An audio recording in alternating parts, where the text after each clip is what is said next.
ঘটনাগুলো নিচে তুলে ধরা হল। পবিত্র কুরআনের আয়াত। সরাসরি শাবান মাসের নাম কুরআনে উল্লেখ না থাকলেও মুফাসসিরিনদের মতে এই মাসে একটি অত্যন্ত গুরুত্বপূর্ণ আয়াত অবতীর্ণ হয়েছিল। নিশ্চয়ই আল্লাহ ও তার ফেরেশতারা নবীর প্রতি দরুদ পাঠ করেন। হে মুমিনগণ, তোমরাও নবীর প্রতি দরুদ পাঠাও এবং তাকে যথাযথভাবে সালাম জানাও।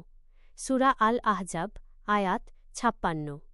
অনেকে আলেম মনে করেন দরুদ পাঠের এই নির্দেশ সম্বলিত আয়াতটি শাবান মাসেই নাজিল হয়েছিল, এজন্য এই মাসকে অনেকে দরুদ পাঠের মাস হিসেবেও অভিহিত করেন। ২. গুরুত্বপূর্ণ হাদিস। শাবান মাসের ফজিলত সম্পর্কে বেশ কিছু বিশুদ্ধ হাদিস রয়েছে। বার্ষিক আমলনামা পেশ। উসামা বিন জায়েদ রা নবীজিকে জিজ্ঞেস করলেন, হে আল্লাহর রাসূল, আপনাকে শাবান মাসে যত রোজা রাখতে দেখি অন্য কোনো মাসে তা দেখি না। নবীজি উত্তর দিলেন, এটি এমন এক মাস যা রজব ও রমজানের মাঝখানে এবং মানুষ এ সম্পর্কে গাফেল থাকে, অথচ এই মাসেই বান্দার আমলসমূহ আল্লাহর দরবারে পেশ করা হয়। আর আমি চাই রোজা রাখা অবস্থায় যেন আমার আমলনামা আল্লাহর কাছে পেশ করা হয়। তারা চিহ্ন সুনানে নাসাই, হাদিস ২৩৫৭। অধিক হারে রোজা রাখা। উম্মুল মুমিনিন হজরত আয়েশা রা বলেন, আমি নবী কারীম কে রমজান মাস ব্যতীত অন্য কোনো মাসে শাবানের চেয়ে বেশি রোজা পালন করতে দেখিনি। শাবানের অল্প কয়েকদিন ছাড়া প্রায় পুরো মাসই তিনি রোজা রাখতেন। তারা চিহ্ন সহিহ বুখারী, হাদিস ১৯৬৯। সাধারণ ক্ষমা।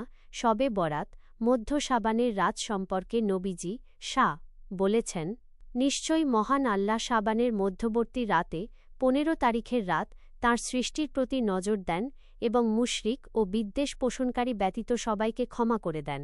সুনানে ইবনে মাজাহ, হাদিস ১৩৯০। ৩. ঐতিহাসিক ঘটনা। শাবান মাসে ইসলামের ইতিহাসের কয়েকটি যুগান্তকারী ঘটনা ঘটেছে।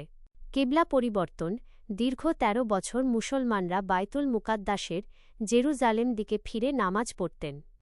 নবীজির হৃদয় কাবা শরীফকে কেবলা হিসেবে পাওয়ার তীব্র আকাঙ্ক্ষা ছিল। দ্বিতীয় হিজরির শাবান মাসেই আল্লাহ তায়ালা মুসলমানদের কেবলা হিসেবে কাবাকে নির্ধারণ করে আয়াত নাজিল করেন।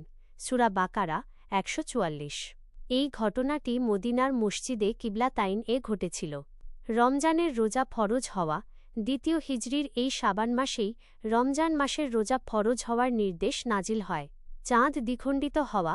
অনেক ইতিহাসবিদের মতে মক্কার কাফেরদের দাবির মুখে নবীজি আল্লাহর নির্দেশে যে আঙুলের ইশারায় চাঁদকে দ্বিখণ্ডিত করেছিলেন, সেই অলৌকিক মুজিজাটি শাবান মাসের ১৪ তারিখ রাতে ঘটেছিল। ৪.